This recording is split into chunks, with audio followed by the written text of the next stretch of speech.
¿Por qué el Madrid no fichó a Kane? Esta es una de las preguntas que vamos a contestar en el siguiente Preguntas y Respuestas. Vamos a ello.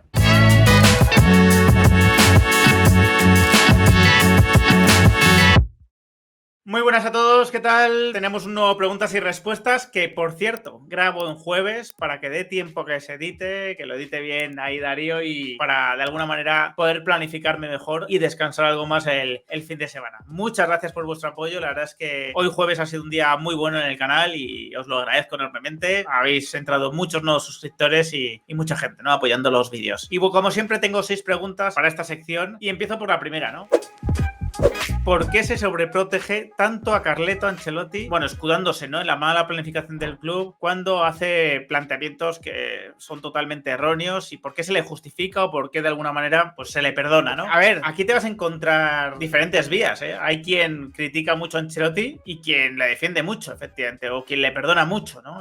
Tú estás dando a entender como que solo hay una sección, como que solo se protege a Ancelotti, como que solo se le excusa. Yo creo que con Ancelotti se es bastante duro, sinceramente, ¿no? ¿Yo en qué estoy? A mí me gusta estar en el equilibrio. Me gusta estar ahí. Creo que es adecuado normalmente estar ahí, que es muy difícil identificar los errores con solo una persona, con solo una parte implicada. Por supuesto que Ancelotti lo hizo mal en el Metropolitano. La alineación fue absolutamente equivocada, en mi opinión. Y yo creo que él mismo también lo reconoce. Sacar a Kroos y Modric fue un retroceso absoluto desde el año pasado. Yo creía que ya desde el Manchester City o desde algún enfrentamiento bastante desafortunado con el Barcelona nos habíamos olvidado ya, bueno, pues de la idea de sacar a Kroos y Modric. Y me sorprendió mucho que en el partido más importante de la temporada hasta el momento lo sacase. Y creo que eso hay que criticárselo a Ancelotti, por supuesto. También abandonar a Rodrigo prácticamente a su suerte arriba y hacer una serie de cosas que fueron muy raras, ¿no? Como cambiar la posición de Bellingham. Por supuesto. Pero también hay que decir que si el club le está pidiendo una transición a Ancelotti, le está pidiendo que no jueguen Kroos y Modric de inicio, que dé paso a los jóvenes, el club también debería tomar alguna decisión al respecto. Asumir alguna responsabilidad. Si tú renuevas a Kroos y Modric y sabes las tendencias que tienen estos jugadores, la personalidad, el peso dentro de la plantilla, pues hombre, al entrenador no le estás dejando demasiado fácil gestionar ese asunto. A lo mejor si tú decides con Modric que no le renuevas, por ejemplo, y mantienes a Kroos, que es bastante más joven, pues Ancelotti tiene una gestión bastante más sencilla del tema. Y claro, Ancelotti también podrá pensar, oye, si los ha renovado, si siguen siendo los jugadores que más dinero ganan o de los que más dinero ganan, ¿por qué no les voy a alinear cuando son jugadores, bueno, pues que me han dado todo absolutamente? Por eso yo a veces reparto culpas. También falta un atacante en la plantilla y con la baja de Vinicius se ha evidenciado muchísimo. Ancelotti dejó solo a Rodrigo, hizo cosas raras con Bellingham, pero no tenía a Maradona y a Pelé en el banquillo. No los tenía. O sea, tenía a Brahim y Joselu. Tampoco podemos decir que Ancelotti tuviese muchas variantes y que hiciese cosas demasiado raras en la delantera. Por eso me gusta repartir de alguna manera las responsabilidades y también que seamos adultos, ¿no? Que seamos adultos, seamos conscientes de que ciertas decisiones conllevan también ciertos peajes, ¿no?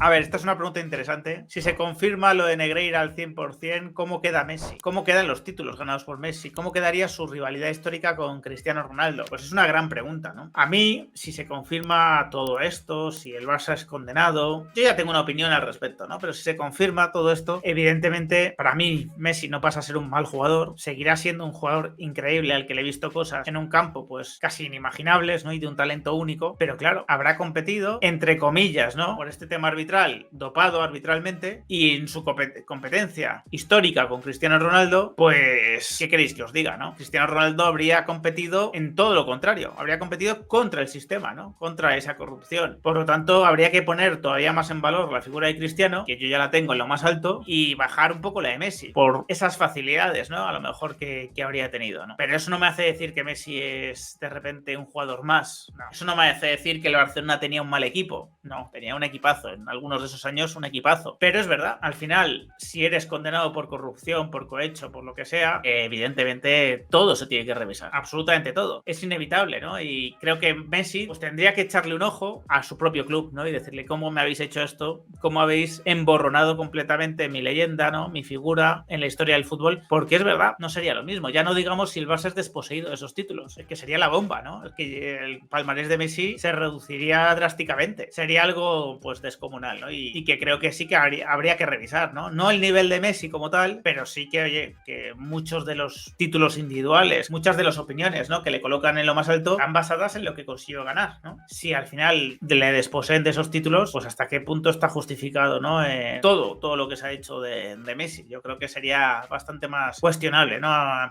Sinceramente, de todas las posibles consecuencias que pueda traer el caso Negreira, esas de las que menos me importan, de las que menos. O sea, yo considero ahí víctima al fútbol español, al Real Madrid y, por supuesto, Cristiano una víctima secundaria en todo caso, pero lo que más me importa es lo del Real Madrid, ¿no? Por supuesto.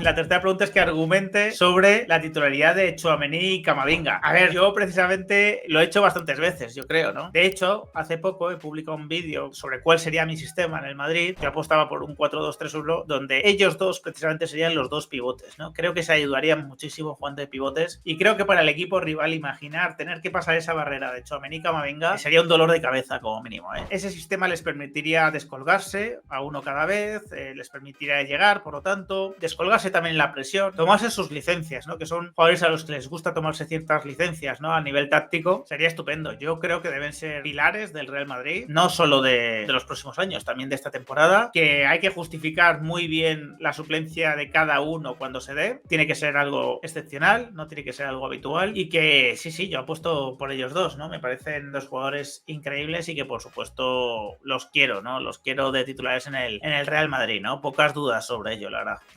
No las tengo. Cuarta pregunta sobre el no fichaje de Kane, ¿no? Por esa planificación del Real Madrid. Yo creo que le he dedicado bastante tiempo a explicar por qué Harry Kane no vino al Madrid y se lo he dedicado desde el punto de vista de la información. Os comenté en junio, que es cuando se discutía este tema, y el Madrid se había marcado un límite con Kane que eran 80 millones de euros. Y ese límite, ¿por qué? ¿Por qué existía ese límite? Pues existía porque el Madrid, a un jugador de 30 años, consideraba que pagar más de 80 millones por él era una imprudencia. Porque había que sumar a todo eso el salario que iba a tener Kane, que iba a ser muy alto, y que era un jugador que es posible que en algún momento hubiese que darle salida o facilitarle una salida si el plan Mbappé, ya fuese en el 23 o en el 24, salía adelante, ¿no? Era muy difícil imaginar un Real Madrid con Rodrigo, Vinicius, Endrick, Mbappé y Kane, más de lo que queráis. Era muy difícil. Entonces, una de las cosas que se veía con Kane en ciertas condiciones económicas, que era un jugador que podría tener salida después. Pero ya en cuanto la cosa se iba por encima de 80, el Madrid no lo vio. ¿Y por qué no lo vio? La operación de Hazard ha tenido un gran coste para el Madrid. Ha sido significativamente grave. Ha hipotecado mucho. Y se ha dado con un jugador que vino con 28 años, ¿no? Ni siquiera tenía 30. Entonces, el Madrid no está tampoco para darse muchísimas alegrías. Fichar a Kane por 100, 120 y pretender fichar a Mbappé cuando tienes que renovar otros puestos, ¿no? Como el lateral izquierdo, el lateral derecho en algún momento, pues era un lujo que el Madrid no se quería dar. Por supuesto que el Madrid sabe que con Kane este año pues podría aspirar a todo. También puede aspirar sin Kane, ¿no? Pero ya me entendéis, creo que tendría más posibilidades con Kane. Pero lo que os he dicho muchas veces, el Madrid se fija más en los próximos años que en el domingo siguiente. Y las decisiones normalmente van a ir guiadas por eso. Ya hay una expectativa con Mbappé y hay un fichaje de Endrick al que hay que darle espacio y todo, en opinión del Madrid, no cabía, sobre todo en ciertas condiciones económicas, ¿no? Así que esa fue un poco la clave del asunto y claro, me encantaría tener a Kane como aficionado, me encantaría y creo que el Madrid sería mucho más potente. Pero puedo entender por qué no está Kane en el Real Madrid, ¿no?